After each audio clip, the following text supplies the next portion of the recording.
Hey!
There we go. Here we go. Hey, Star Fam, how are you guys doing? Thank you for joining me again. For those of you who were watching my mother and I talk about the BET Awards and this last Versus, thank you all for joining me. Thank you all for coming back. Thank you all for tuning in for this review of the family Chantel and Seeking Sister Wife. Thank you so much for your time. I really appreciate it. Pink Owl said, I'm back. Yes, sis, you're back. Miss Kaiser Chose, what's up? Said, hello, I'm back. Can't get enough. Thank you so much for being here. What's up, Miss GG88? Miss GG88 said, we're back in the building. I don't watch these shows, but I've seen a little bit here and there of both. Here for the mess. What's up, ZZ? How are you doing? Yes, return of Flomac. Thank you for being here. Hey, Lise, how are you doing? Hey, Anissa. When I tell you, where is it? Hold on. We have to talk about it. I hope they'll let me show it. Hold on. Because you have had me dying.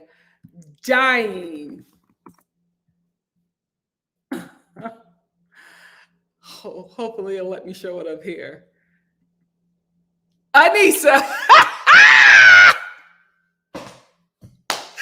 I had to take a picture of this because I was dying when I read this. Girl, you had me. I'm telling you, I have been crying about this comment. I just think about it and I fall out. You are hilarious. Because I'm just thinking of me on a microwaving her drawstring ponytails. Girl.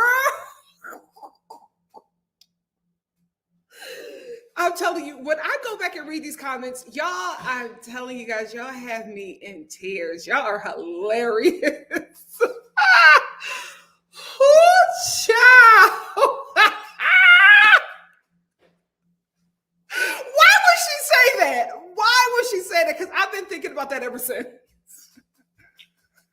I've been thinking about that ever since. Oh, Lord. What's up, JL? Hey. That girl, 2314, said, can't wait to hear what you think of Garrick. Jim Jones? I have thoughts. I have thoughts about Jim Jones. Oh, my goodness. Hey, love like you are. Thank you for being here. Since we're talking about it, let's get into it. We'll start with Seeking Sister Wife first, because I just have so much to say about that crazy show. Let's start with that. I will say, TLC was like, we are going to diversify this year. Like, you know what? They probably diversify all the time. This is just my second season of watching the show. But I will say, I was like, oh, we got black people on here, we got Mexican people on here, we're about to get an Asian sister wife. Like, okay, we're doing something. I see what you're doing. You're diversifying the mess. Diversifying the mess. I will say that I feel like a lot of the polygamous men on this show play into the insecurities of women. I don't think that this is a lifestyle that they think is best for them. I think this is a lifestyle, just the men on the show. I'm not talking about polygamy in general, people in polygamous marriages or whatever. I'm talking, or relationships. I'm talking about the men on this show. I think they play into women's insecurities. And I think that they also play into the provision and what they can do for the women, and kind of use that as a way, as a manipulation tactic. And I also think that this is not an ideal lifestyle for them. I think for a lot of these men, this is just a way to have somebody, to have a woman in your life who can take care of the home while you have a woman or multiple women, because now you want to start dating out. Now you have these multiple women that you can fulfill your sexual fantasies with. That's what I'm getting from all the men. I gotta be honest with you. This says nothing about polygamy, polygamous men, polygamous women, polygamous relationships. It's not a commentary on that. It's absolutely a commentary on what I'm seeing on this show. It's giving. Oh, I didn't put on my banner. Hold on. I'm like, he put my banner up. My page was looking a little naked. So looking a little naked over here. But that's what it's giving to me. That's what this is giving to me. Let's get into Nick, 38, April, 36, and Jennifer, 24. I'm going to read that again, but I want to read it with an image. Hold on. I want to read it with an image. Oh, do I have them? I have them up here.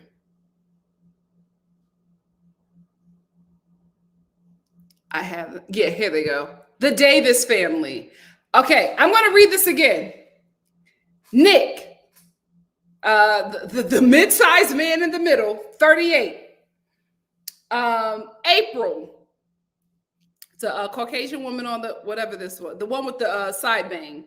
She is 36 and Jennifer is 24. What are we lying for? Like, what are we lying for? Now, let me tell you something. Black don't crack, right? So I know that Nick is nowhere in his 30s. Black doesn't crack. He's serving a smooth 62. There's no way. There's absolutely no way. When I saw that, I was like, y'all lying. Y'all lying. And y'all don't have to do it. Like, we're going to find it out anyway. Anyway, so Nick, first of all, I don't know what in the Benjamin Button is going on with this cast, because every episode this cast gets older, but they're all in their 30s. Everybody, they're either millennial or Gen Z. Okay, girl. Serving boomer. This whole throuple, this polygamous throuple, they're very weird. Weird boots. Weird boots. Did you guys, I think it was on episode 2, did you listen to their prayer? When they prayed, and then they prayed in their names for over dinner? What is that? I was like, oh, we're praying in our names now. So this situation is set up where Nick, who is the mid-sized brother in the middle, he is a kept man, literally a kept man in a polygamous relationship. Women, stand up. Stand up. Stand up. Not only are you catering to a mid-sized man, you're also taking care of him? Like, he runs the house with no coin. He runs that house with no coin. He gets up and does whatever he wants to do, goes out and gets another woman that he wants to bring into the home, so he could, that he banged as soon as he met her. And these women go out and get the bacon, bring the bacon home and cook it. Nick does nothing. I'm gonna say this. White girls, is this what it's really like over there? Because I'm telling you right now, if this is what you are providing to black men, I get it, brothers, because there's no way. You're not getting that from us. You're not getting that from us. I was like, wait a minute. Wait a minute. It was already weird when y'all was lying about your age. It got weirder when y'all said that y'all work and pay for Nick's life. He was like, I'm just a kept man. Like it was cute. What is happening here? And to the 24-year-old, what's her name? The 24-year-old girl, Jennifer, what's happening? You do not need to be in this situation. Your whole life is ahead of you. What is happening, mama? I feel the only people I feel sorry for in this situation is Jennifer and April's son, because he just looked so uncomfortable on camera. He never wanted to be filmed. It was just, poor thing. And then they said something really, and I don't know if this is a polygamy thing. If this is what you guys do, then fine. But when Nick went out to get that other girl, he loves the round white woman. I will tell you that. To get that other girl that he brought to the house and had sex with, who I can't believe that she seems like somebody who would not be into this kind of situation. So I don't know if she's just here to be on the show and to bang Nick, but I don't see her becoming a sister wife. I will be honest, she doesn't seem submissive. I feel like she's going to be the one that has a problem with going out, not only taking care of the home, but then going out and having to provide for Nick and not being able to like keep some things for herself. I feel like she's not going to be okay with that. But April said something. She was just like, when Nick got home, I knew that he wanted to, sleep with her. So I left my room and I went into Jennifer. It's going to take me a minute to learn these names. Jennifer's room. And we slept in there together while Nick finished up with the new girl or the potential sister wife. And then we just laid in there waiting for him to come join us. Y'all sleep in the same bed. See, this is what I'm talking about, the freaky deaky, right? This is what I'm talking about, the freaky deaky. Oh my goodness, Jennifer, you're too young. You're too young. Get out of this situation. You were going to wake up in your 30s and be like, I spent my 20s catering to this chocolate Benjamin Button. Girl, this is your time. You are not supposed to be in this situation. I feel so bad for Jennifer. I really, really do. It's a real sad situation for her. Really, really sad. Before I move on, let me acknowledge this super chat from Sup People. Sup People said, Jennifer looks like a Mason family recruit. Oh my God, yes! She does. Thank you so much, Sup People. Oh my God. Oh wait, No, this is Seeking Sister Wives. Oh my God, don't you scare me, Vaca. I thought I was in the wrong chat. That's tomorrow. The Housewives chat is tomorrow. It is just going to be about the Real Housewives of Beverly Hills because I forgot that the Real Housewives of Dubai is not going to have a new episode. I had to go check their schedule, and I saw that. And thank you for one of you who shouted that out to me and let me know that they didn't have a new episode. So sorry about that. So tomorrow will just be the Real Housewives of Beverly Hills. Let's move on to Danielle, Robert, Leah, and Garrett, also known as Jim Jones. I'm telling you, there's something, guys. There is something happening on this show. I think that this show is a breeding ground for cult leaders, or they are hiring potential cult leaders to be on this platform. Garrett, the Foley guy, Nick, all of these guys are giving big cult leader vibes. This is what I'm getting from them. So anyway, Garrett and Garrett got a bunch of women. So it's Garrett, Danielle, now Leah, and Roberta. So Leah, sis, what are you doing? What are you doing? What are you doing in this situation? This is why I'm watching the show, because I need to know how this pans out. I need to know how this pans out. So Leah is the new potential sister wife. I think she actually, I think they actually asked her to be a part of their family this episode. But Leah is, meeting them all for the first time. They've been talking through the pandemic, but now she has come to meet with Garrett and Danielle, and all of their scenes together are completely uncomfortable. Not only are they all from completely different cultures, like Leah, there's no way you have anything culturally in common with Danielle and Garrett, also known as Jim Jones, aside from being American.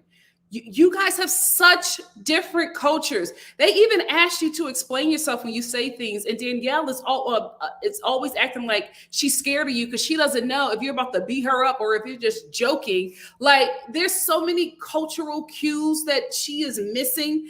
I don't know how you even got to this situation.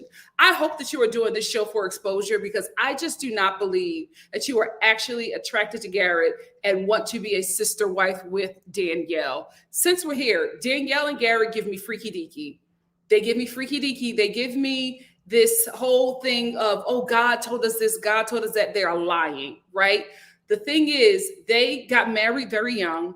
They live in a very religious area. They were raised extremely religious. What happened was they got married and they realized that they were not yet ready to be this married couple. But you're in this religious area under this religious family.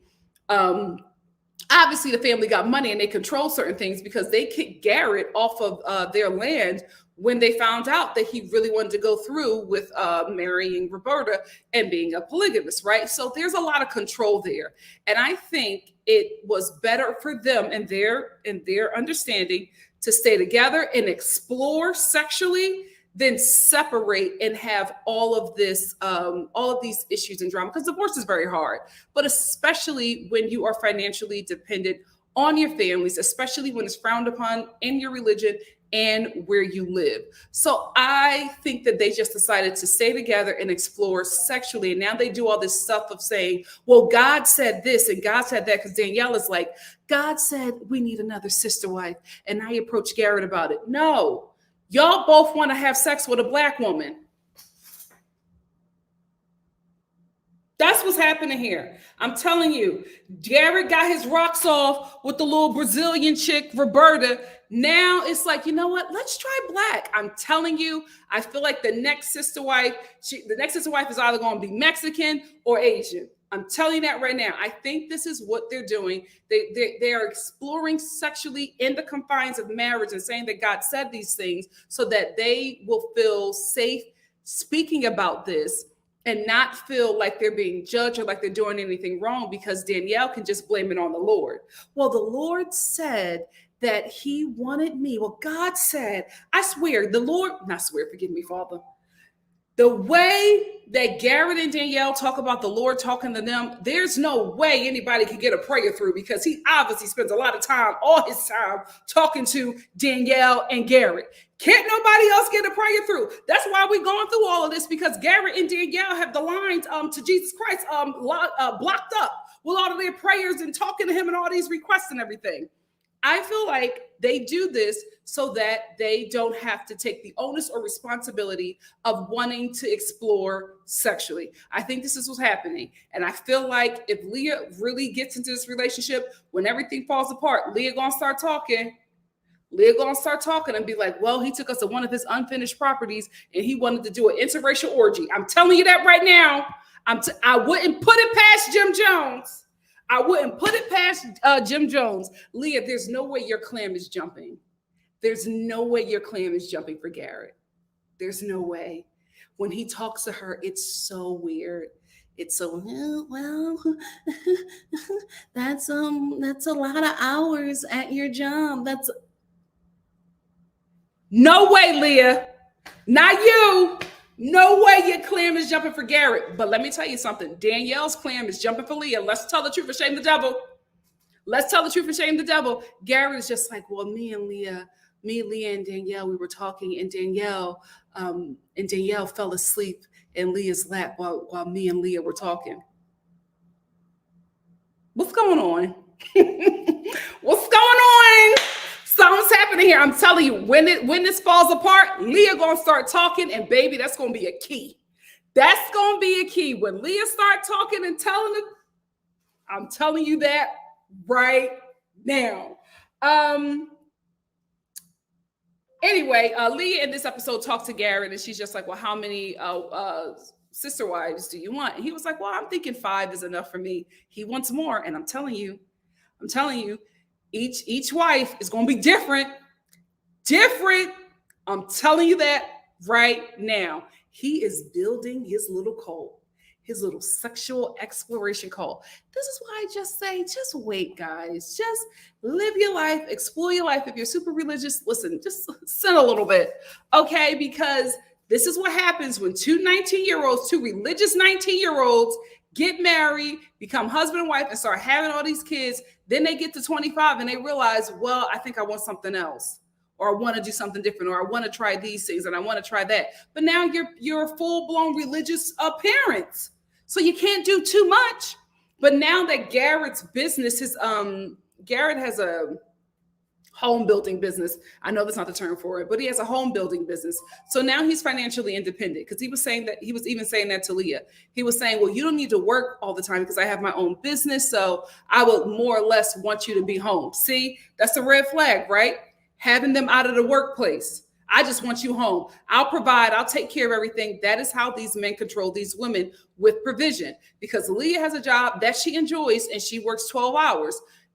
She says she sometimes works 12 hours a day. And Garrett's like, well, I don't like that. I want you to be home. You don't have to work because I have a very successful business. Now, to a woman that don't want to work, to a woman that just wants to be taken care of, that sounds very enticing. But that to me is sounding like control. And I think that is what all of these men do to these women on this show. They meet these women who are either destitute or have fallen on hard times, and they control them with provision and protection. I have seen it happen so many times in real life and on this show. Praying for Leah. I hope you are here for exposure. Let's talk about Leah and Roberta having beef, right? Leah, you got to be real. Of course, Roberta don't like you. You're her replacement. She can't get there right now. So Roberta is feeling like Garrett is going to start to fall for Leah and then not want to pursue the relationship with her, the marriage with her. And she wants to get back to the United States, right? She wants to live in the US. She wants to have that life here. I don't really think that she's that invested in Garrett, but I do think that she's invested in America and wanting to have a child. I do think that, especially if she was trying to get pregnant with that man on their vacation in Mexico, I do think that that's something that is intriguing her. And she meets somebody like Leah and she feels like, well, that's my replacement. They're going to fall for her. She's going to join their family and they're not going to want to be bothered with me anymore. So I'm like, Leah, I don't understand how you don't understand how Roberta is feeling. You're literally her replacement. And you got a bit more diversity than she does. And that's exactly what Garrett and Danielle is looking for. Leah, don't do it. Anyway, let's move on. We're going to move on to, do I have that other couple up here? Oh, the Foleys, the weirdos. Do I have the weirdos up here? I don't have the Foleys. Yes, we have the Foleys. Brenda, Steve, and April, 21. I don't like April in this situation. I think that April has a troubled background, comes from a troubled home. And I think that what she is finding in Brenda and Steve is parents, is guiding, is guidance, is protection, is provision, probably something that she has not had in her life.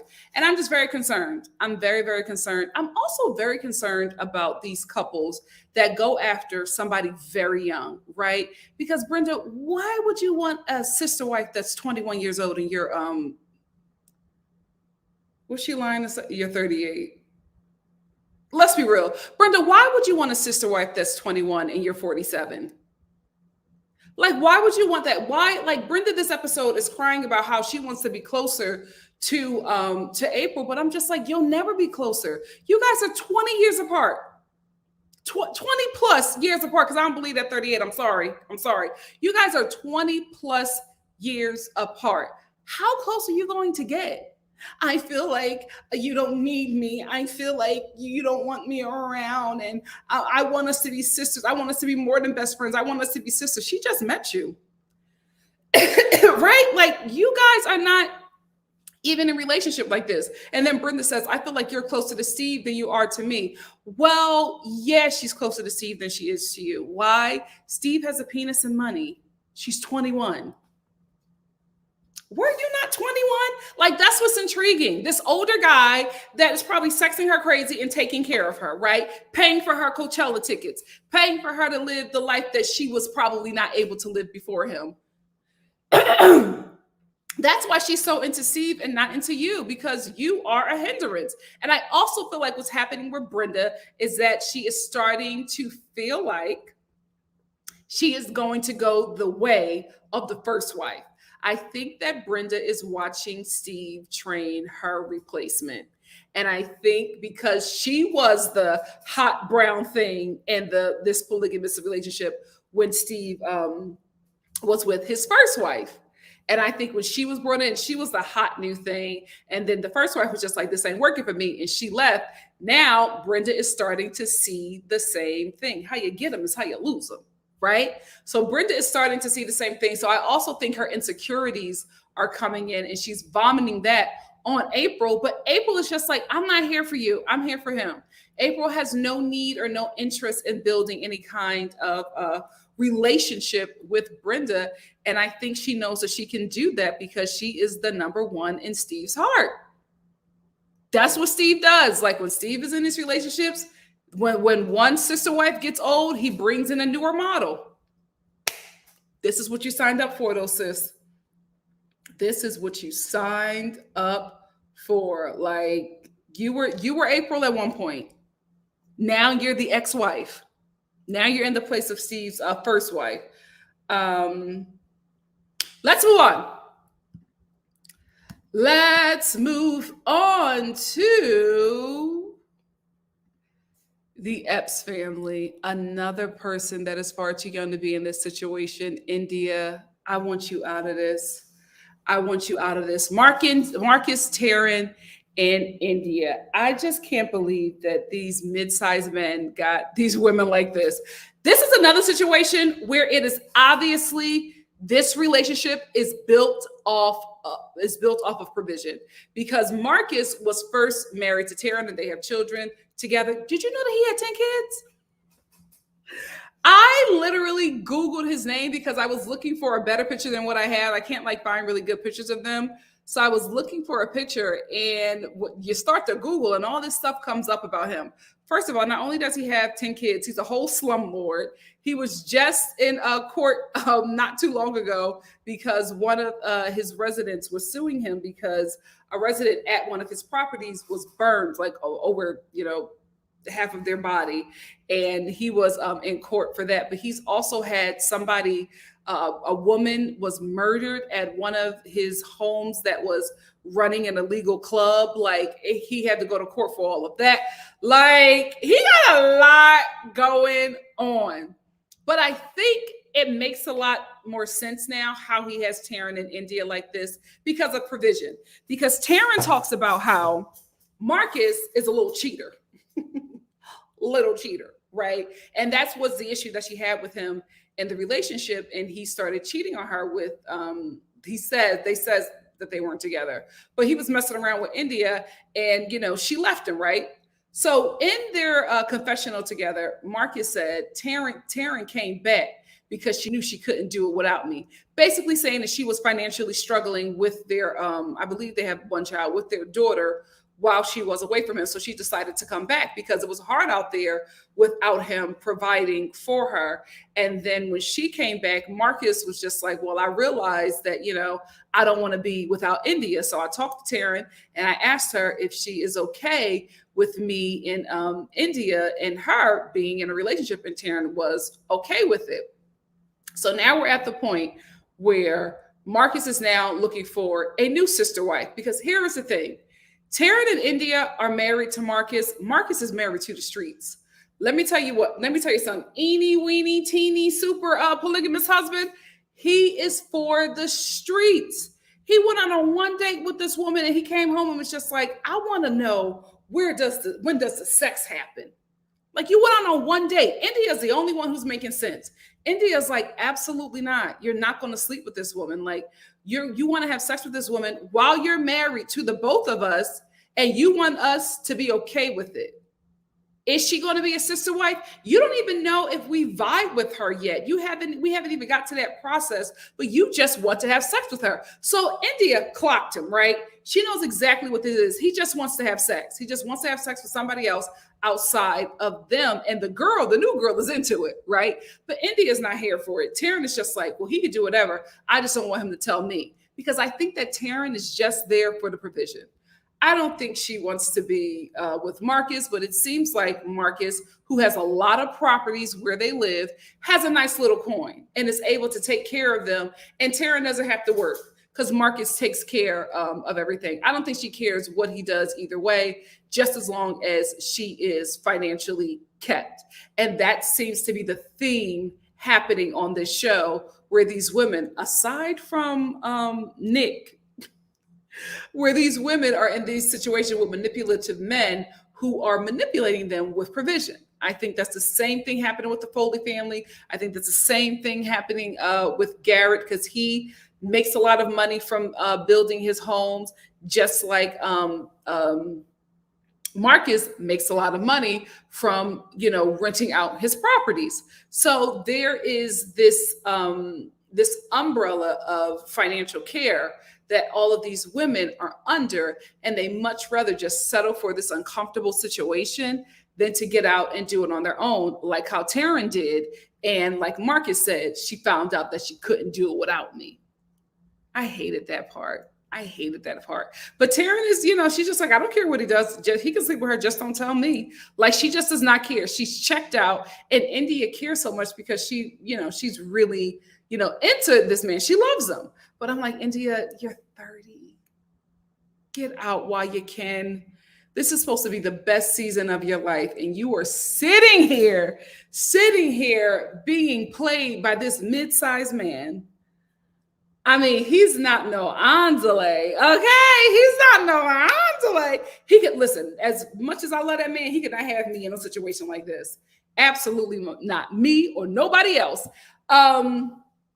Arendina, thank you so much for the super chat. Arendina said, I truly can't understand that these beautiful queens are with this little fool. Leah is also way too smart and beautiful to even start something like this. Marcus is shady AF. Yeah, he is, but I'm telling you guys, Marcus has a lot of money. That's what it is. Thank you so much for the super chat. Marcus has money.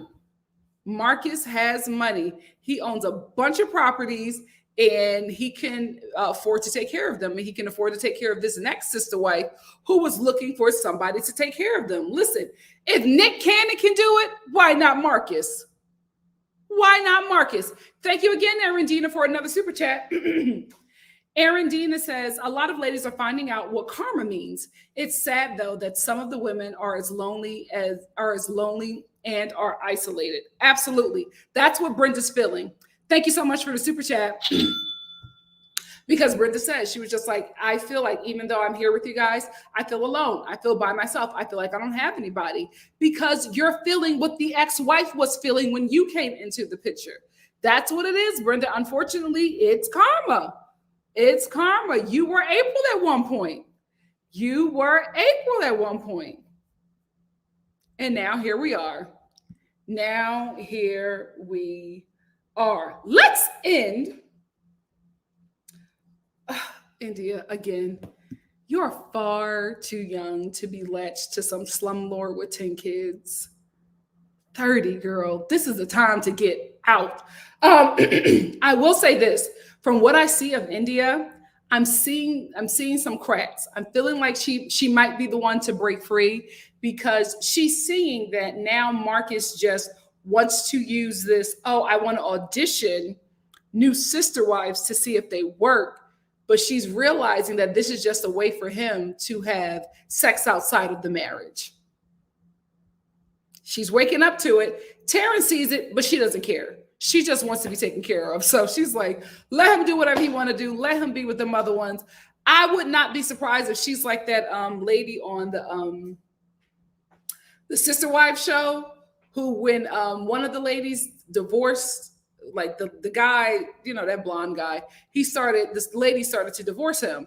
And there was this brunette lady, one of the brunette wives. She was just like, she went over to meet the other girls and she was just like, I need you to stay with him because I don't like being with him all the time. She was like, the reason why I got into this is because I like my time away from him. Now that you're divorcing him, I got to pick up your slack and start spending more time with him, but I don't want to. That's where I think Taryn is. I think that's where Taryn is, because the guy, she had her own home that he was paying for, and he would come visit her when he wasn't with the other wives, but she was a part-time wife. And she liked being a part-time wife. And I think that's where Taryn is. Taryn is just like, I want him to be away from me as much as possible. But when he comes around, fine, we could be a family. My daughter can see her father being active in her life, and I don't have to work. That's what's happening with Taryn. Let's end with the Jones family, Sidian and Tasha, who is auditioning a sister wife from, I believe, the Philippines. They make me uncomfortable. Make me uncomfortable, because here we have another situation where the wife asked for another sister wife. I'm starting to not believe this, guys. It's given manipulation. I'm starting to not believe this, because every time they talk about how one of the wives wanted another sister wife, you hear the guy saying, well, this was actually her suggestion. And he turns to the wife and she goes, yeah, actually, trying to remember the script. I approached him. Yeah, I approached him and said, we need another sister wife. Girl, I'm not buying it. Not even for you, Tasha. Not even for you, Tasha. I know you probably want a bit more help around the place, but it just feels like this is Sidian's doing. It feels like he wants another sister wife. It feels like he wants to be with an Asian woman. Not saying that that's the only reason, but I'm telling you, he gives me the same thing that Garrett gives me, right? Wants to explore. I feel like these men get these different kind of women because they want to explore sexually, but they don't want to lose the woman that they have. So they say, oh, we're just going to try polygamy, not knowing that people do polygamy for far better and different reasons. I feel like the couples on this show, especially the men, they're doing polygamy for sex. They're doing polygamy for sex because what happens every time they audition the new wife? What happens? Sex immediately. Sex immediately, which is why I'm concerned for Leah. I don't want you banging Garrett. I think it's because if you bang Garrett, you won't have to bang Danielle. Danielle is going to be out that door waiting. I'm sorry. That's what I see with that couple. That's what I see with that couple. So anyway, Sidian goes off on this episode. We'll probably see him meet Ariel the next episode, but he goes off to meet her, and Tasha is so happy to send him off because she is looking forward to having another sister wife. I just want to meet Sidian's children. I love those kids. Sidian's kids and what is his name? Steve kids. Those kids are like, what y'all doing is ridiculous. Because next episode, Steve's kids is just like, well, why can't Brenda get another husband? Like, why can't they do that? It seems like there's a patriarchy issue here. And Steve is just sitting there listening to his kids like, oh my goodness. But that's who I want to hear from. I want to hear from Steve's kids, and I want to hear from Sidian's kids, because those kids know what's going up. They know what their daddy is doing. They know that Pappy is trying to get around cheating.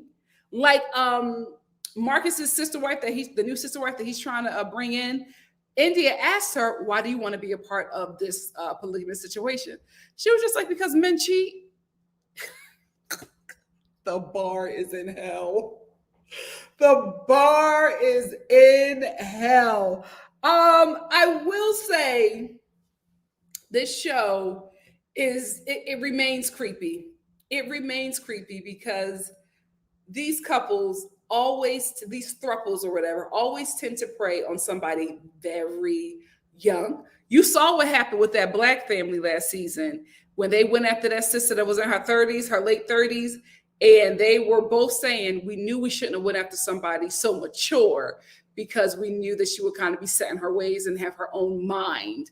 So they were saying that they wanted to go younger because that's, it's easier to control somebody so young. And I'm really concerned because I feel like the young girls especially the girls in their early 20s who come into the situation are coming in because there's something that they did not receive when they were younger from their parents or from their community. So they're trying to find it through this situation, but they're being sexually exploited, right? And it's being called love and care. I don't know. That concerns me. It really, really does concern me that they go for somebody so young. I will say I'm interested in seeing the Garrett, Danielle, and Leah dynamic. I really, really am. Because Leah's a little spitfire. She speaks her mind. She is also somebody who comes from a polygamous family, right? She comes from a polygamous family. She was in a polygamous relationship. So this ain't new to her, right? But she speaks her own mind. She has her own mind. And I feel like she's going to give this family a run for their money. I just hope she does not lay down with Garrett, because although Jim Jones is hella creepy, he doing something to these ladies. He doing something right. He turning these broads out. I would hate for you to be turned out by Garrett. And we watch it happen. Girl, do better. Do better. Anyway, let me get into your comments. This is the first comment that I see. Basura. Absolute basura. I mean, just an awful little man. An awful little man. I can't believe it. He's so just nasty and conniving, and they are falling all over for him. I'm like, India, you're so pretty. You're so young. I hope that this show gives her an out. I hope that she watches this back and, that she gets some kind of financial independence from Marcus by way of the show and realizes that she can do better on her worst day. Hey, Jay William. Jay William said, child, them little men be slanging that shit. They doing something. Got these women going crazy. Nick got two broads that go out to work every day and bring the money back to him. He's a pimp. He's a pimp. My mom, period. That would make more sense. That would make more sense if the background for this relationship was that he was a pimp. That would make more sense. I can actually kind of see that. Hey, Shonda. Shonda said, welcome, everyone. Thanks for joining NikkiStar Live. Please like and subscribe for more great content. Thank you, Shonda. Renee said, I don't think it's even going to get that far with Leah. Me too. I will be shocked if she doesn't go her own way. Me too. If she does if she does stay, it's absolutely for the show. The fact that I can see this, Jay William, you are wrong. You are wrong. Garrett is giving sedated Joel Osteen right on the money. Right on the money. Hey, Marsha. So glad that you're here.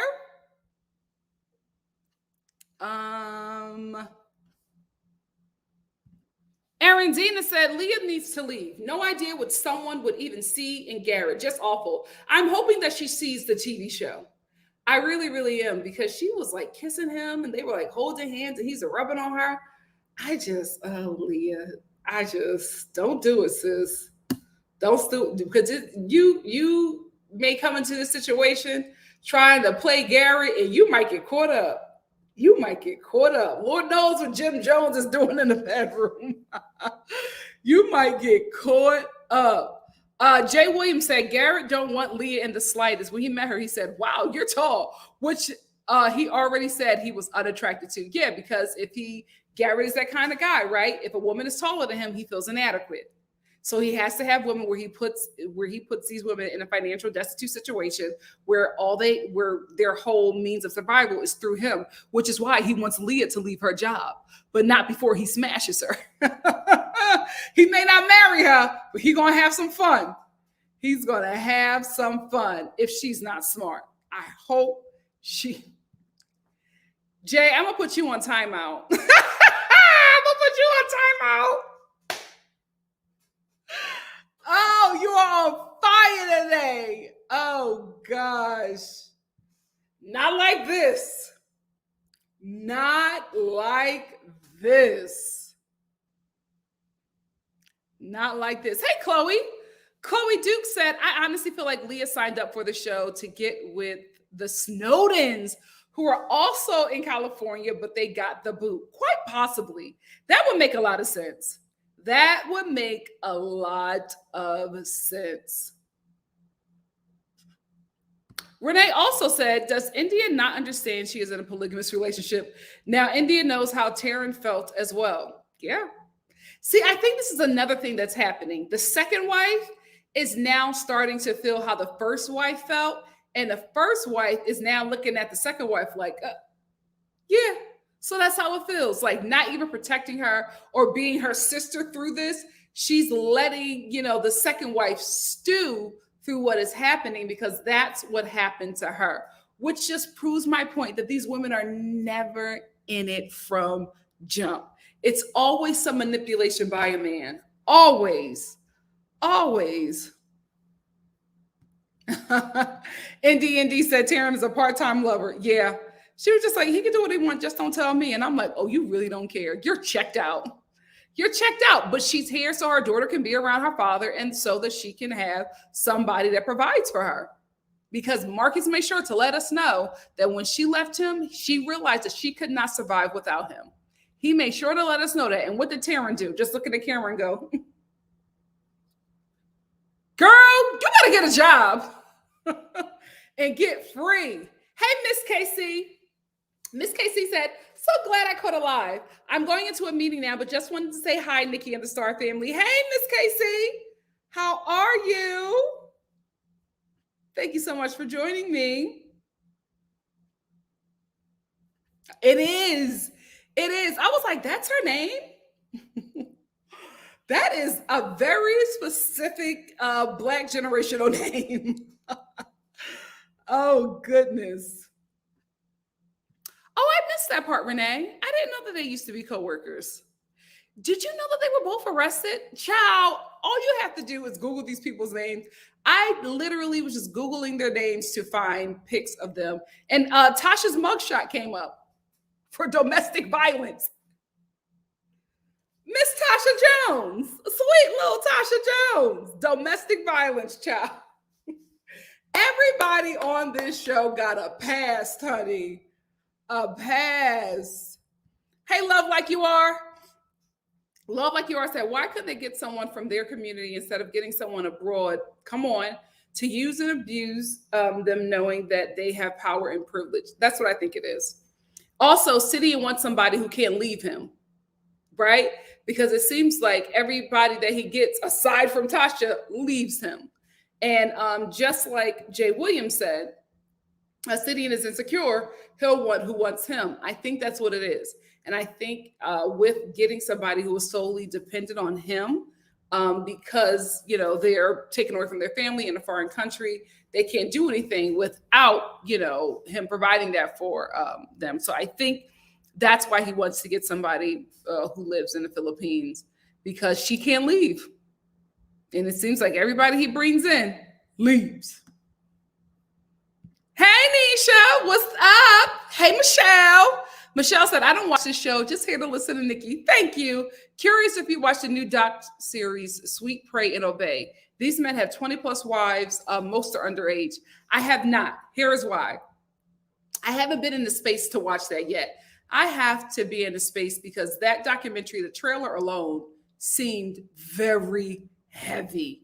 And I just had not yet been in the space to watch that. I think I may at some point just binge it when I'm watching a bunch of stuff on Netflix. But first, I have to get through Umbrella Academy, which is amazing this season.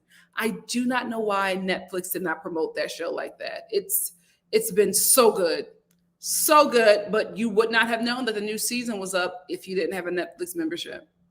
Like it literally, I clicked on Netflix to watch something else and it said new episodes of Umbrella Academy. So if I didn't have it on my list, I would have never seen it. Netflix, what's going on? What's going on? Oh, child, the comments jumped. I was about to click on something and the comments jumped. Thank you, Shonda. Shonda said, please like the video and subscribe to get Nikki.Star to 15K. Let's do it, Star family. We just cracked over 14K. I know 15K is not too far behind us. I do. She definitely is the voice of reason in her own little way. She was just like, oh, no, I'm not going to be coming home after a 12-hour shift and do all that cleaning. That needs to be on somebody else. And looked at Danielle. You're a little too spicy for this family. You're a little too spicy. No, she's not. No, she's not. I'm telling you, I feel like this couple wants to sexually explore and they want to use it under the confines of God wants us to be in this polygamous relationship. Leah gonna let us know. Leah gonna let us know. She gonna let us know the real tea. Come on. Come on, Marsha. Why no show called Seeking Husband Brothers? I will watch the hell out of that show. I would watch the hell out of that show. I would watch it. Hey, Arendina, thank you again for another super chat.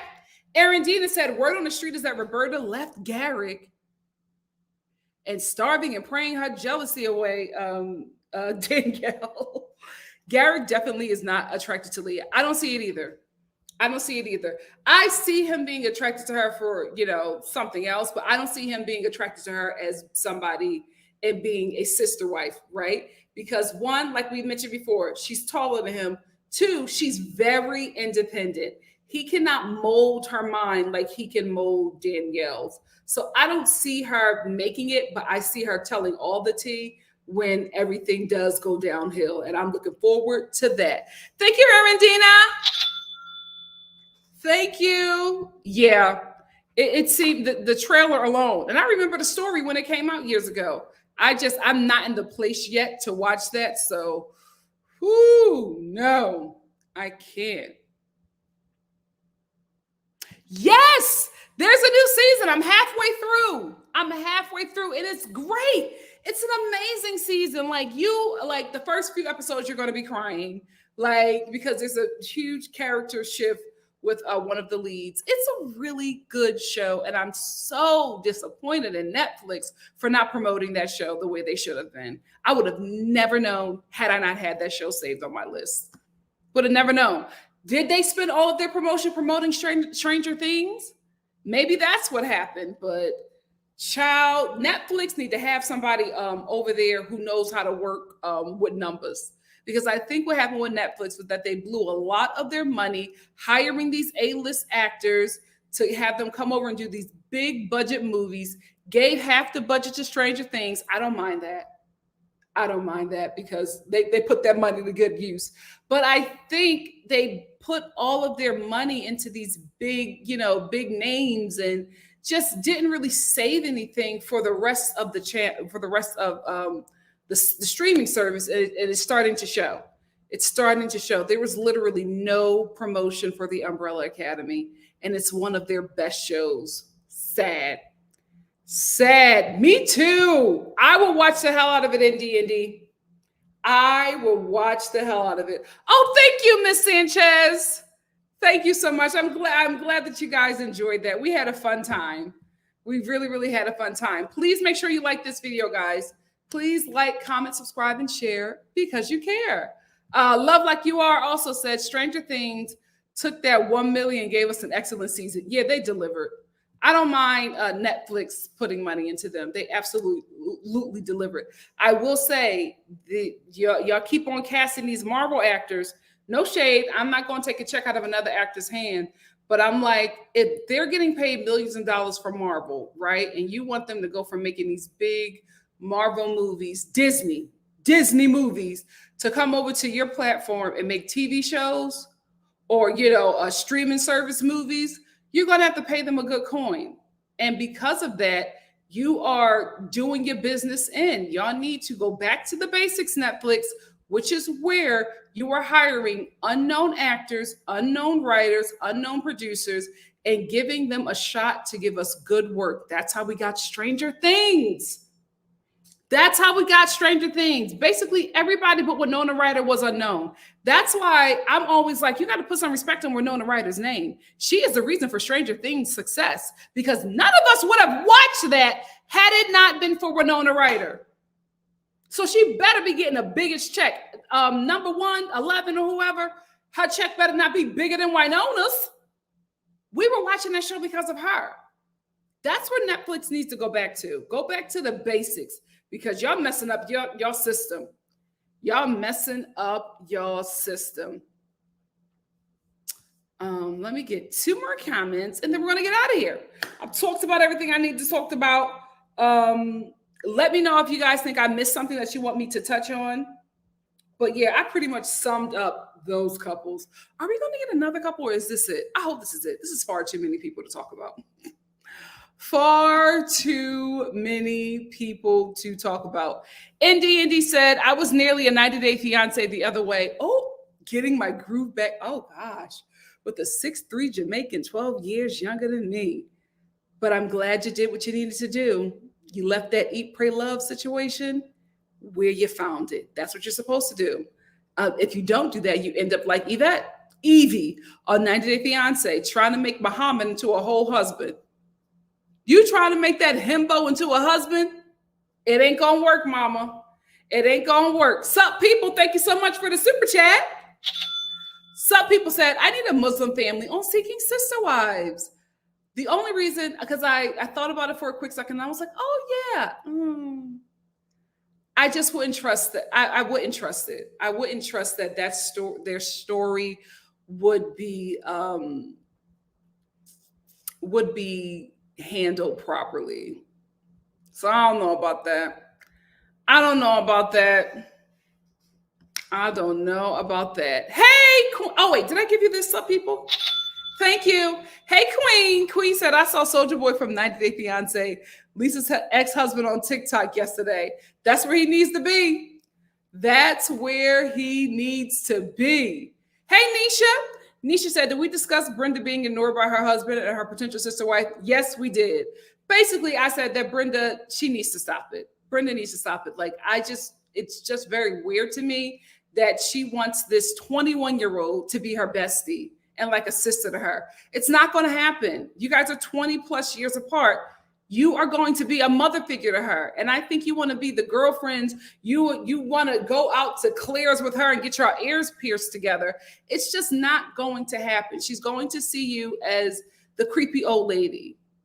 And I think Brenda doesn't want to feel that way, because she was the hot young brown thing in Alex's life when the ex-wife was feeling the same way about her. So it's karma. It's coming back. It's coming back. What goes around comes around. I'm telling you, you will never win siding with the man, because you came into that situation younger, ethnic, you know what I mean? And you thought that you were hot stuff, not realizing that you were the newer model. And now that ex-wife got out of the situation, what did Alex go and do? Whatever his name is, Alex, right? Kevin, Steve. What did Steve go and do? Get another younger ethnic model. Yeah, model. That's not model like that. You know what I'm talking about. That's what he did. He upgraded. He got the newer version of Brenda. And now you're feeling some sort of way. Now you know how the ex-wife feels. I know she's probably watching this show with her popcorn cackling and her house robe just getting her life. Oh my God. Jay Williams said, we need no families on Seeking Sister Wife, LOL. Wrap it up, TLC. I will say, good on them for diversity. Good on them for diversity. But I would love, I know it's Seeking Sister Wife, but I would love if the tables turned in one of those relationships and a woman was just like, you know what? I want more help in the husband sense. So I'm going to bring in Evan. You know what I mean? How do you feel about that? I would love a little twist like that. I would love a little twist like that. We're going to end with Nandy. Nandy said, yep. And now she's all sad and boo-hooing. Like, girl, get a grip. I think that's also why she's boo-hooing, because she can see it. She can see it. You all know when the tables turn, right? You all know when it's just like, oh man, that's karma. We all know our karma. We all see it. We all know it. I think that's a lot of things that's happening. And instead of just admitting it, she just gets mad at April. But the fact that Steve is not getting rid of April, because April ain't going nowhere. Brenda will go somewhere before April goes somewhere. That makes it even matter because she knows that no matter what she says, he's not going to get rid of her. She knows that April now has the control in the relationship that she once had. She's fighting with her replacement. Fighting with her replacement. Men in these situations on this show, what they do is they don't probably no longer want to be with the other wife, and the other wife isn't serving them in a way, I would say sexually, right? And they just want to explore here, but they don't want to divorce you because that's a headache. They also don't want you not to be around. It's not that they don't love you, but it's like, I want to try something new here, but I want to try it under the confines of our marriage. But I still want you to be here and take care of the kids. I still want you to take care of the home. I still want you to make my life convenient while I cheat with your permission. Right? That's what I'm seeing on this show. That's what I'm seeing on this show. My fridge has been talking today. Love Like You Are. So I feel like we need to get some of the Mormons on this show because the Mormon TikTok drama. Oh, okay. I was going to end that Mormon TikTok drama. First of all, one of my mom friends, she was just like, do you know about this? And I was like, I'm not on mom TikTok. I'm not. I'm on single geriatric millennial TikTok, and we're having a ball over there. Like, that's where I'm at. And sometimes I dip into the Gen Z world, but that's where I'm at. And I was like, oh, I don't know what this is. She said, go on TikTok right now, search this hashtag. I was literally going through those videos for like half the day. The Mormons are freaky, okay? Yo, oh my God. I did not know that the wife swap and husband swap and the orgies was like a real thing. I thought that was like a rumor, but them young cats was getting in, and then one had more feelings for the husband, somebody else's husband, and child. Then I watched the live, and she told everybody's business. She was like, yeah, they're gonna lie, but I slept with so and so and so and so, and I had feelings for him, and then I told my husband, and he had feelings for somebody else he was sleeping with. Why do you never invite others into your bedroom? If you don't learn it from the Mormon community, learn it from Little Mo. I'll never forget, she was doing an interview, and she was saying how her husband wanted to have sex with other people. And she was like, I didn't want to do that, but I also didn't want him to cheat. So what she did was she was like, I'll allow the threesomes, and I'll pick the woman that you can have a threesome with. So she was just like, one time we were having a threesome, and he was like, I noticed that he slid into this girl real easy. She was like, there wasn't any kind of, issue. He just was able to go right in like he had been there before. And I knew the last time we had a threesome was months ago. So she said, I started doing the digging, and she said she started looking through his stuff and looking through his phone and realizing that they had been sleeping with each other before they even had a threesome. And like the girl approached her as like a friend, but it was really to get to the husband. So she was just like, the whole time they have been sleeping together. And here I am thinking that I'm protecting my marriage, but I'm just inviting all kinds of mess into it. So, there's a few people that has happened to it. I'm like, listen, if you feel like you have to invite other people in to keep him, let him go. Let him go. Protect your peace, sis. Protect your peace. Yes, swingers is what I was looking for. Guys, that TikTok Mormon mom drama. I was like, y'all are too young to be this messy. This is why I'm not saying that you shouldn't get married early. I'm saying that a lot of people get married very young, and it's often not the best choice for them. It's often not the best choice for them because here these Mormon kids are getting married because, and having kids because this is their religion with their, Christianity teaches the same thing. If you want to have sex, just get married, right? And so they get married and they think that they're, they've done the right thing. So now they want to explore sexually, right? So what do? You get your group of friends and you all have an understanding and you say, we want to do things. We want to do it under the confines of God. Hello, Danielle and Garrett. And y'all start having all these orgies, or sleeping with this partner and sleeping with this partner. One of the TikTok moms said the reason why, she's like, it's normally not cheating because my husband knows, but it became cheating when I slept with the guy without his knowledge. That's when it started to be a problem. I was like, yeah, because you slept with that dude and you like what he was doing and you kept on going back. Your marriage probably would have been safe if you ain't know about it. If you ain't know about that other dude, now you know what the other dude's stroke game is like. And you found out it's a bit better than your husband's. So you're willing to risk it all to go back to that. And it's like, oh, Lord, just be 22. Just be 22. But you can see, because I didn't know anything about it, right? But when I was watching like the older videos, I was like, oh, you can see that you wanted to break out of this, right? You can see that you just wanted to be a young little 22-year-old doing thirst traps on TikTok. You can see that that's what you wanted to do. When she's doing videos about riding it and all this stuff. I'm like, this is what you wanted to do.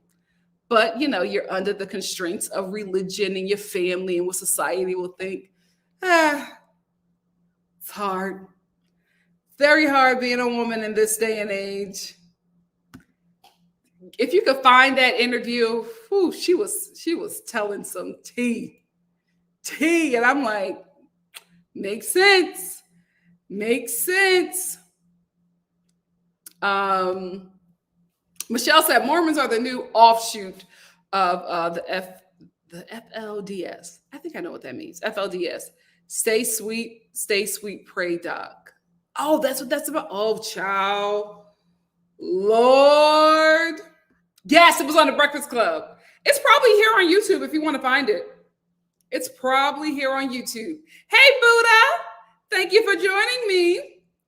It's probably here on YouTube. They're absolutely wild. Buddha, you're probably going to have to be a part of the replay gang. Because, LDS equals Mormons. FLDS equals fundamental LDS. Oh, still confused, but thank you, Michelle. Thank you. Let me get out of here, fam. My stomach is growling. I know you can probably hear it.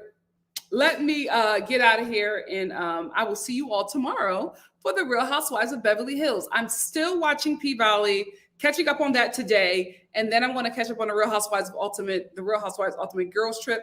Going to try to get that out to you guys on Friday. I may be doing some running around, so I'm not sure. That's why I haven't put it up yet, because I don't know when I can do it, but that is coming as well. I'm going to try to get my mom to do Love and Marriage DC with me. But if you don't see me on Friday, you'll definitely see me on Monday.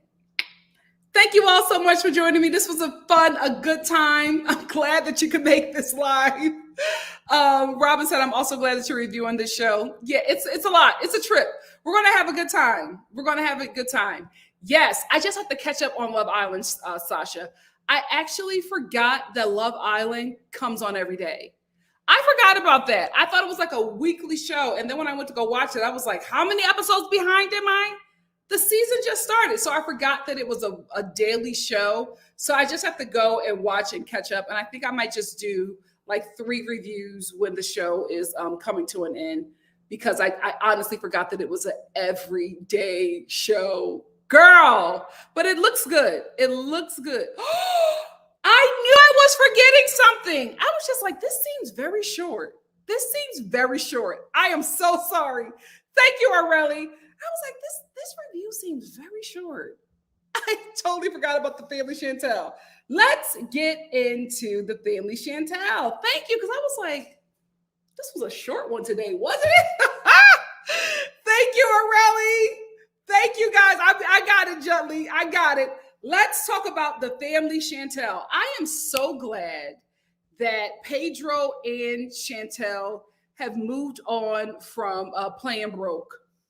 I'm so glad that now They are finally allowing us to see how they have been enjoying their TLC money, because it just didn't make any sense at this point for these two people who have been on our TV screens for years. They now have their own show, are still living in that Section 8 studio apartment. Like, it just was not believable anymore. It was absolutely giving Lisa Vanderpump Rules, where they were all trying to act like they were living in Van Nuys. And I'm just like, y'all have to stop. Everybody who lives here knows that you guys are buying $1 million houses in Encino next to Dorit. Like, y'all have to stop the lying. So I'm glad that now we have Pedro and Chantel living in their truth. I like their cute little home.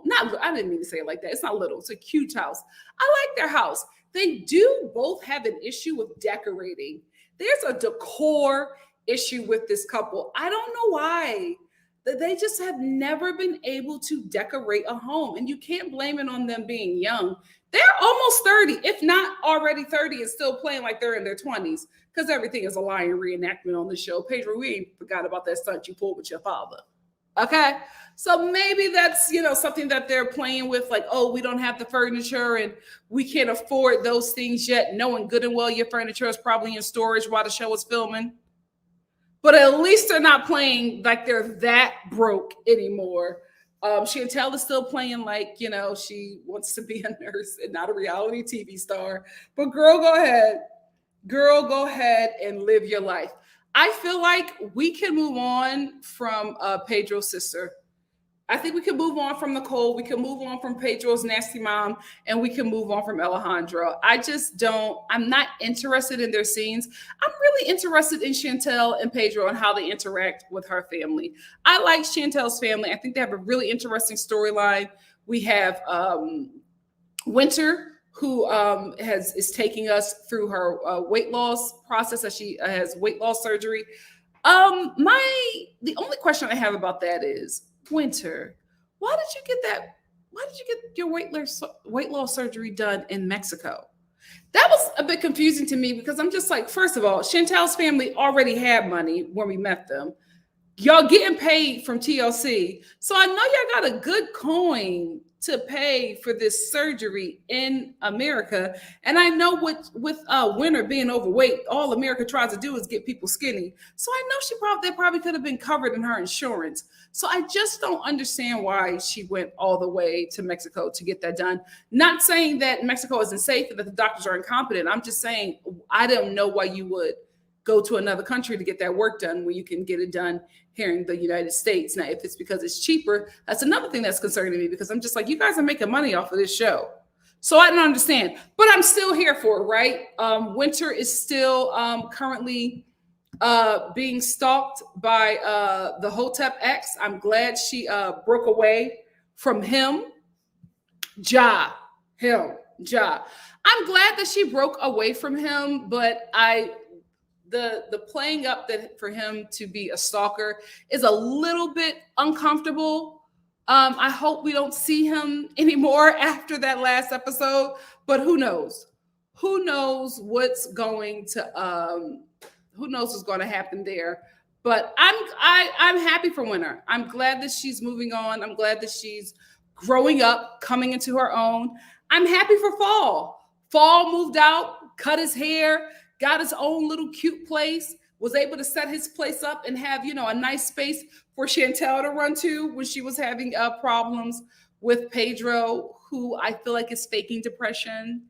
You know what I mean? Because he's fighting with his family. But I'm like, listen, I think Pedro did the right thing. Your family is awful, Pedro. They're awful.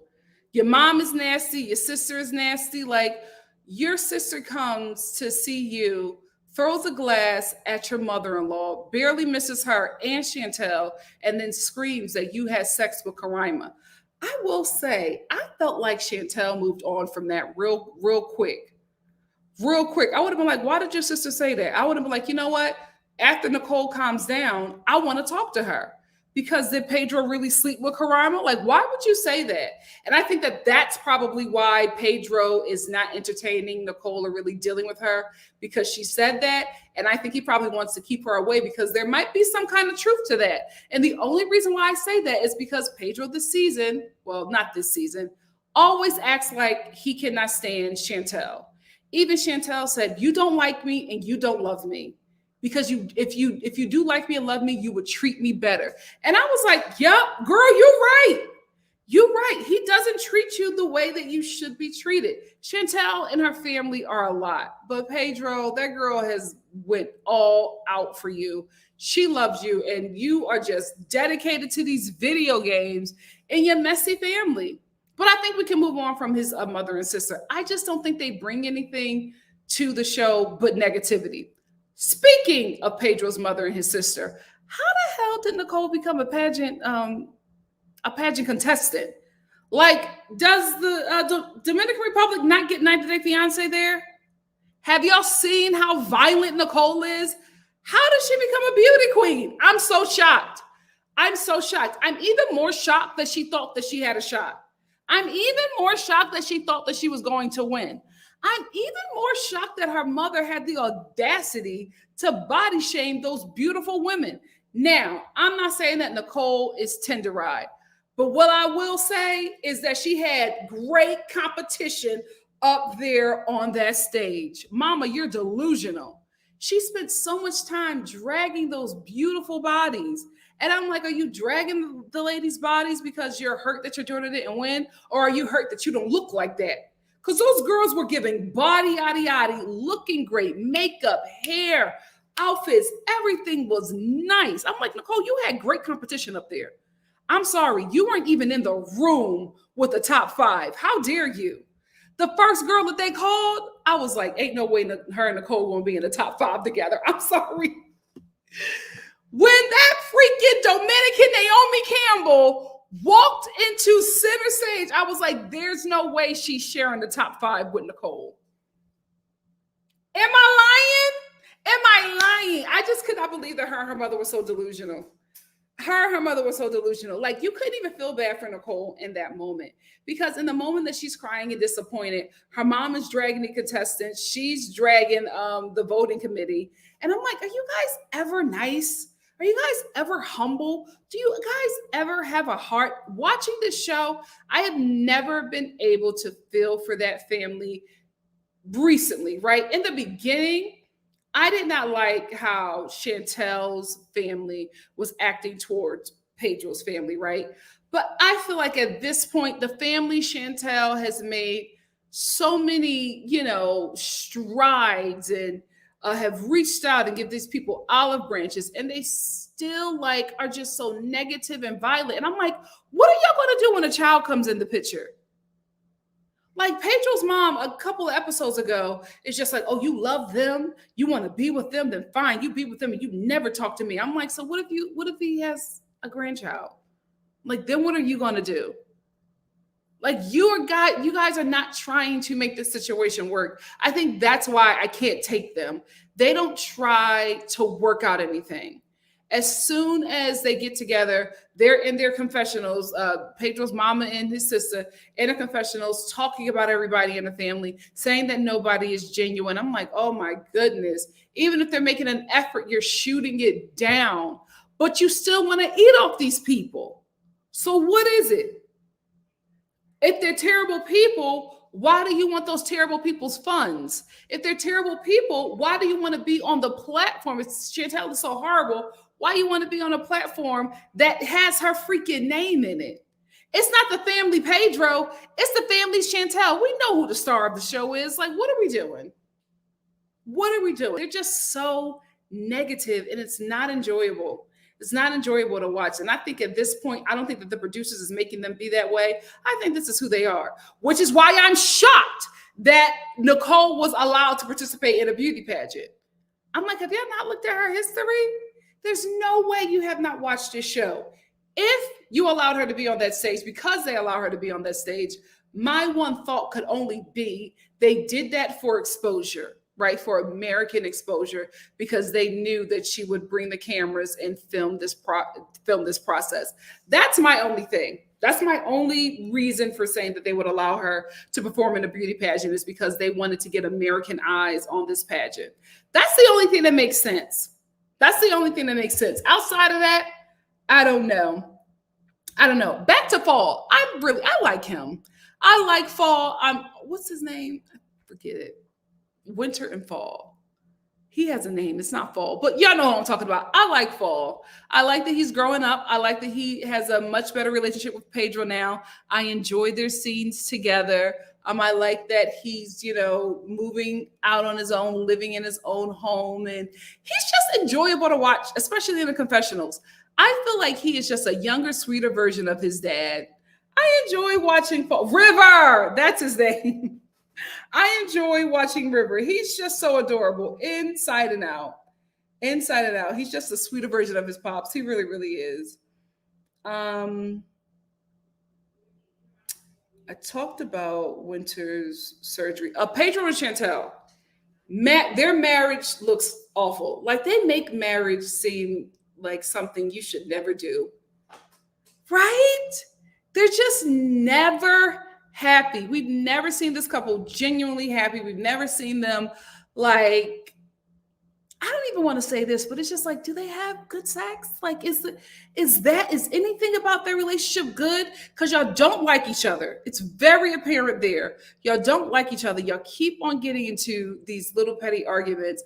At least, is the sex good? Like, do y'all have that connection? Because, like, then why are we doing this? Why are we doing this if you two are not happy? I'm telling you, they need to show this relationship in all schools across America, to high schools. They need to show them this is what happens when your loins force you to do something that you really are not yet prepared to do. This marriage is better than sex ed, right? This marriage is better than any of them little scare tactics they can try at the church. This marriage is better than any people who are trying to just jump into marriage for, a financial upgrade, or to just get out of a situation. You will think twice. You will think twice before jumping into a marriage after watching Pedro and Chantel. I'm telling you, I watched this couple and I'm just like, you know what? I don't know if I have a problem with being a girlfriend at 70. Because it's looking like it's a terrible thing to be a wife. It's looking like it is hell being a wife. This couple they are the worst representation of marriage I've seen on TV. And I've seen some terrible marriages, but these two, I've seen Clint and Tracy on Love at the Lockup, but Chantel and Pedro beat them by a mile. They are so miserable. And the thing that gets me is, like, you are so young. Y'all are so young, just being miserable. You're wasting your 20s in a marriage that just makes you miserable. At this point, Pedro, I don't think you need Chantel to be here anymore. Are y'all just staying together for the show? If you guys are just staying together for the show, then y'all have to do better acting, right? You guys have to give us something refreshing. Fake like you like each other. Fake like you love each other. Fake like you actually want kids together. Because my God, today, when they had the housewarming and Miss Karen brought up kids, Pedro's face, you would have thought that he had cramps. The way his face turned up, he was so disgusted with the idea of having a child with Chantel. Oh, Lord. Oh, Lord. We talked about the housewarming. Speaking of them having a kid, I do agree with Pedro. He was like, we're not in any place to have a child right now. Me and Chantel are having another rough patch. The whole damn marriage have been rough patches. From the time that they met each other on 90 Day Fiance, well, not met each other, from the time that we met them on 90 Day Fiance, I think that was the last little bit of joy that we ever saw from this couple ever again. When they first saw each other at the airport, they were so lovey-dovey. And then those first few days when they were together, they were so lovey-dovey. And then it just all went straight to hell. Pedro was right. They're just not in a place to do that right now. They're not in a place financially, they're not in a place mentally, emotionally, spiritually to raise another life. Like, I just think that a lot of people take raising a child for granted. Y'all make it seem like it's easy. Y'all make it seem like the people who don't do it, right, who haven't done it, right, and are thinking about it. You just you see a cute kid, right? I even do it too. You see a cute kid on TikTok, or you see a cute kid at the Target, and you're like, oh my goodness, oh, I would want a little mini me. But you have to realize it's not a mini me. It's not a mini you. That is a human being with their own personality, their own mind, their own ideas. They have a whole, growth process of what they're going to turn into. And it may be something you like or don't like, right? So it's not something that anybody should take lightly. And so I agree with Pedro. They're not ready. They are not ready to be parents. I don't even think that they are ready to be married for much longer. If you can't stand this woman, why are you in this relationship with her? And I'm so sick of Chantel crying over Pedro not loving her enough. It's like, girl. Okay. Let's talk about Alejandro. Although I will not miss Alejandro when this show finally cuts out Nicole and her mother, I will say this. One thing about Alejandro, he gonna let you know he Dominican. From the haircut, to the perfume, to the fashions, to the slits in the eyebrows, he gonna let you know that he is Dominican. I'm telling you, if you have never been to New York City, if you have never been to the Bronx, Alejandro is the best representation of what you will see in those areas, in those highly Dominican areas from Dominican men. Like, I'm telling you, when I see him, it's such nostalgia, right? It just takes me back to when I was in college in New York City, because, oh my goodness, he is the literal embodiment of Dominican men who reside in New York City. I'm telling you, Alejandro is it. I was like, this grown man is serious with his haircut. He is serious with his haircut, and you cannot tell him that he is not cute. So anyway, this episode is with Alejandro running up on Nicole at work. She's at work. Her coworker is lying to her, saying that she can't believe that she didn't win. And I'm like, again, her competition was Dominican Naomi Campbell. Girl, stay woke. So they're talking about the pageant, and she's like, I can't believe you didn't win. I can't believe you're in the top 5. And then Alejandro walks in, and she's like, what are you doing here? Like, she's not excited to see him. Girl, get out of my face. Girl, get out of my face. I can deal with Alejandro. I can. But if I can only keep Alejandro, if we have to keep Nicole and Pedro's mama, then I don't want Alejandro. Sorry. We can do without Alejandro if Nicole has to stay. Hey, NTR, thank you so much for the super chat. NTR said, don't be no problem.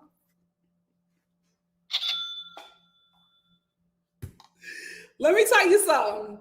When you take the 5 and you get off the 5 in the Bronx, the first thing you will meet is Alejandro. Alejandro. He wants you to know that he is Dominican. Like, he wears it. His whole presence is a Dominican flag.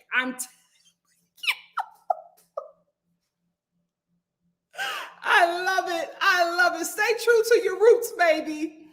Stay true to your roots. XO Miss Sanchez said, yes, get rid of Pedro's family. They're draining. They're draining. I like Chantel's family and their storylines. Me too.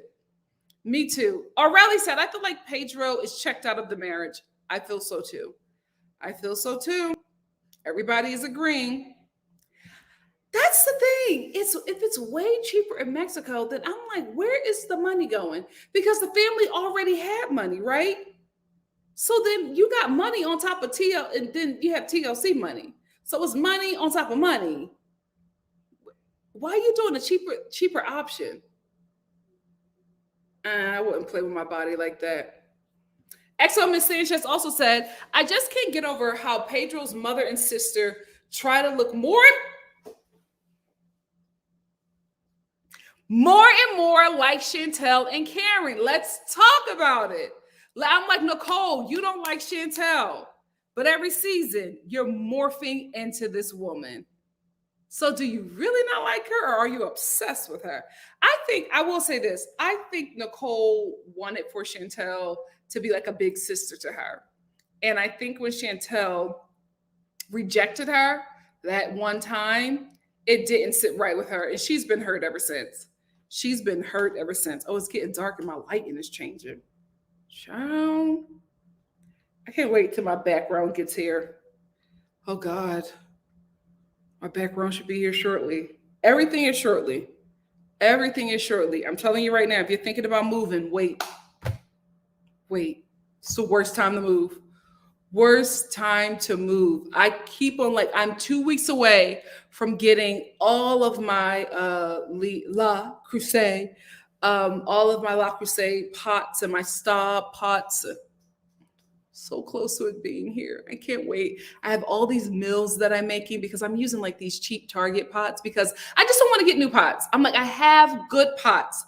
Good, I have a nice little collection of cookware that I have built for myself over the years. And I just don't want to get anything else outside of that. I want my collection here so I can start cooking.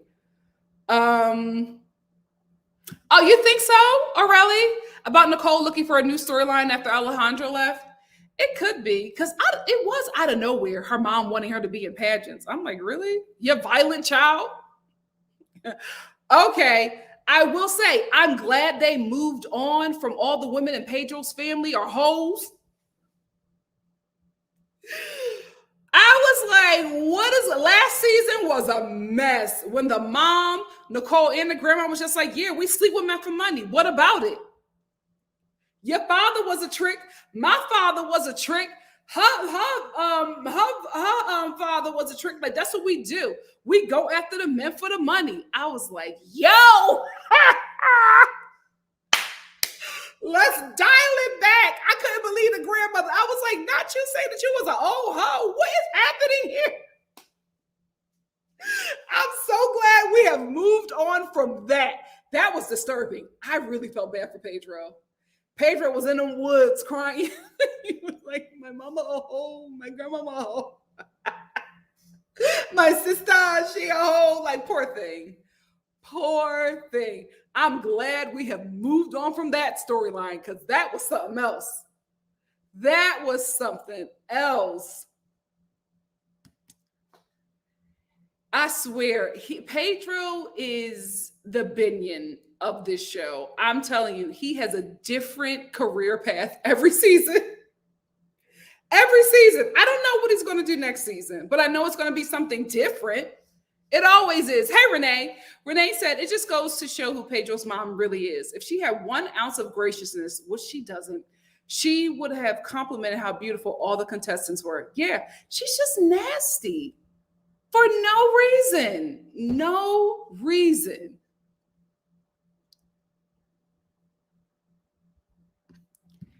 Period. That's why I'm like, Chantel really loves this man. Because I would tell TLC, we have no show if I got to film with them. We have no show. I don't want to film with those people. It seems like they don't want to film with them, which is why the cameras are, in the DR filming with the family, filming with Pedro's family, because we never see them together. And when we do see them together, it's complete violence. And it's always coming from Pedro's family. It's exhausting. It's absolutely exhausting. I think we all enjoy it because it's like we've raised River, right? It's like that's our little brother. That's our little brother. And he's such a sweet and kind soul. We just want him to win. We want him to do well. I was so proud of him when he cut his hair. I will say his family was so shocked. I get that it's because he's never cut his hair. But they were like, oh my goodness, River cut his hair. And I was like, listen, River's a sweetie, but he's no Samson. Why are y'all acting like he cut off his glory, his power, his strength? Come on. It'll grow back. It will grow back. Renee said, can you imagine being in a car with Alejandro? I'm telling you guys, when I worked at the 34th Street Gap, Alejandro looks like every guy that worked in the stock room. Though, remember I told you the story about those guys, how they were like my besties? I love those dudes. And they would just be back there, singing their music, eating their food, just living their best life. And I would be like, guys, I asked you for like 3 pairs of size 8 bootcut jeans a long time ago on a walkie. Y'all did not respond. And they're like, oh, we're having a good time. Come sit down.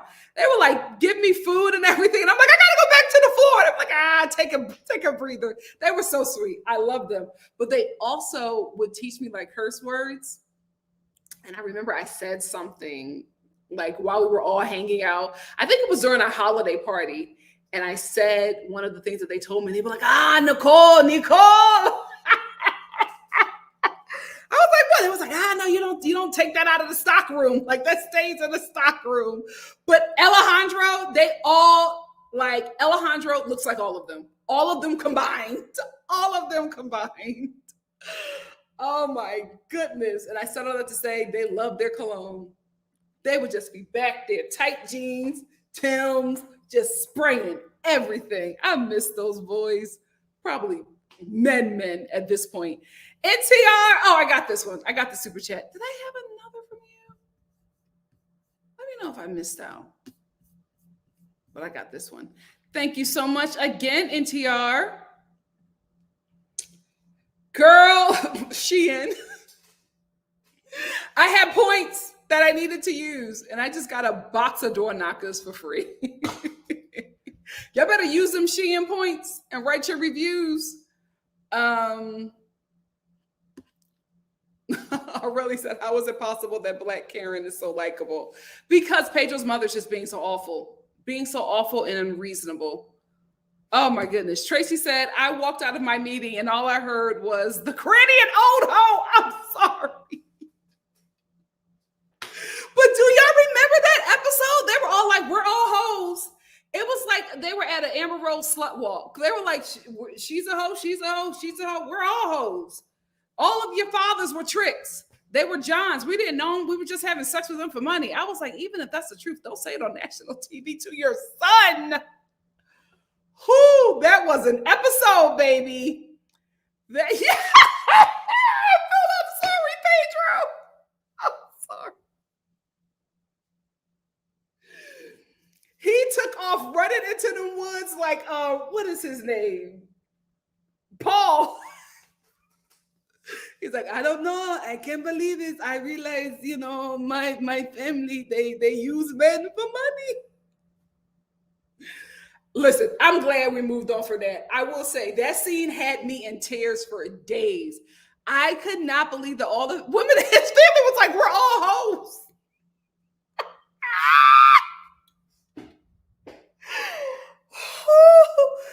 That, I'm telling you, that was TV gold. That was TV gold. It was like a domino effect. It was like, I'm a hoe. I'm a hoe. I'm a hoe. She's a hoe. We're all hoes, Pedro. Oh, that was some good TV. That was some good TV. Thank you so much, Tracy, the NikkiStar TV General. Tracy said, Star family, please like, comment, subscribe, and share because you care, and hit that notification. Thank you so much, Tracy. Thank you. Oh, she probably did. She probably did, Buddha. She probably did. And she probably got it. She probably made River go back to that barbershop and get him and get a lock of his hair for her. Oh yeah. That's the thing. I felt bad for laughing, but I couldn't believe it. And then he took off running into the woods, and the cameraman is like chasing him and getting his confessional, and he's crying in the woods about his whole family being full of hoes. Oh God, I'm sorry, Lord. That's not funny, but it's just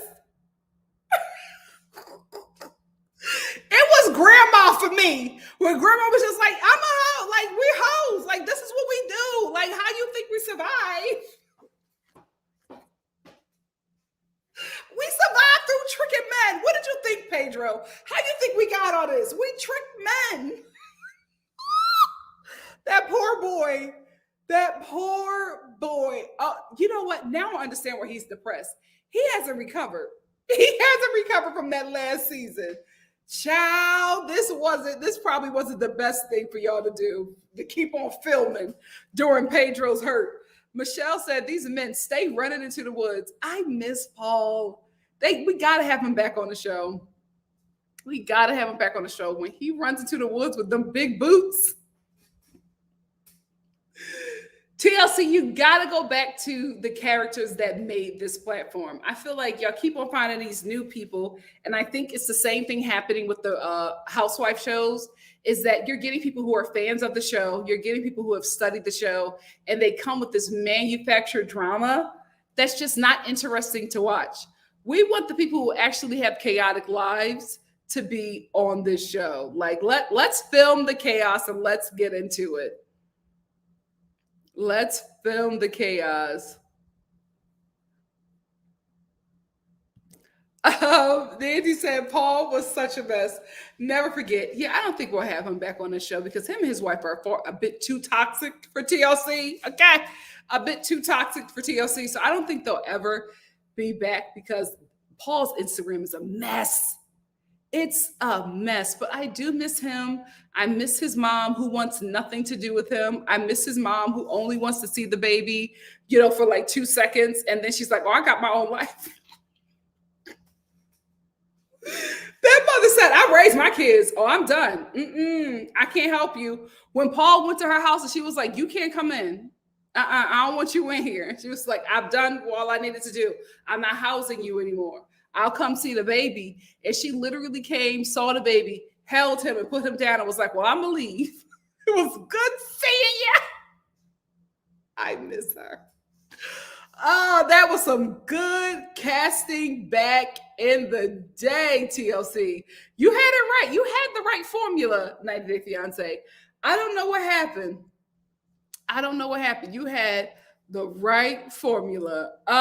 Anyway, family, that's all I wanted to talk about with this show. Now I can get out of here. Thank you all for telling me. Thank you all for saying something, because I was just like, this seems really short. So I was like talking, trying to fill space. I keep on calling on people who have already said a comment. And I'm just like, I did not expect for this live to be so short. But thank you all for calling it out, because I was just like, something is different. Something is different. But anyway, I want to thank you guys again for coming back to join me for a live. I also know that I've been gone for a while, so it always feels so good to know that you guys are still here. I always get a little nervous when I got to take a break, but I love the fact that you guys are still here. Thank you all so much for continuing to support me. Listen, as long as I can do it, I will make sure to meet you here as often as I can. Tomorrow, right now, I just have the Real Housewives of Beverly Hills scheduled. I don't know. I may do P-Valley or I may do Ultimate Girls Trip. I just have to see what I can do, because I have a pretty busy weekend coming up. So I don't want to. That's why I only made the live for the Real Housewives of Beverly Hills, because I know I can do that. Anything after that, I'm not sure, but I will try to meet you as often as I can. Thank you all again for joining me. Let me get this comment from Miss Sanchez, because it caught my eye. Miss Sanchez says, I wonder if Winner asked Alejandro where to get that cologne for her boyfriend. Probably. This is the thing. I think that Alejandro is the best thing that has happened to Nicole's storyline, right? Because I want to see Alejandro interact with Chantel's family, because this is why. Alejandro is a charmer, and I think that he will charm the pants off of that family. And I just want to watch Pedro's reaction to that, because Alejandro will get into a space with Chantel's family that Pedro has not been able to get into, because he doesn't want to show disloyalty to his family. And I can see Alejandro just going in and just being loved on by those people, and it making Pedro, his mama and his sister sick. That's the only reason why I want to see it, because I just need to see those reactions. Baby, the way Pedro will act out, you know that family will eat Alejandro up. He's a charmer. He is a charmer. Thank you so much, Tracy. Tracy says, shout out to the NikkiStar replay gang. Thanks for watching. Please remember to like this video, leave a comment, subscribe to the channel if you haven't, and share the channel to your social media. Please do all of those things, guys. It really helps this channel grow. Also, give me about 10 or 15 minutes. I have to let the video render, and then I can put the timestamps in if you're a part of a replay gang. Again, thank you all for joining me. I'll see you tomorrow for the Real Housewives of Beverly Hills. Love you, family. You have a great weekend too, guys. Love you. Bye.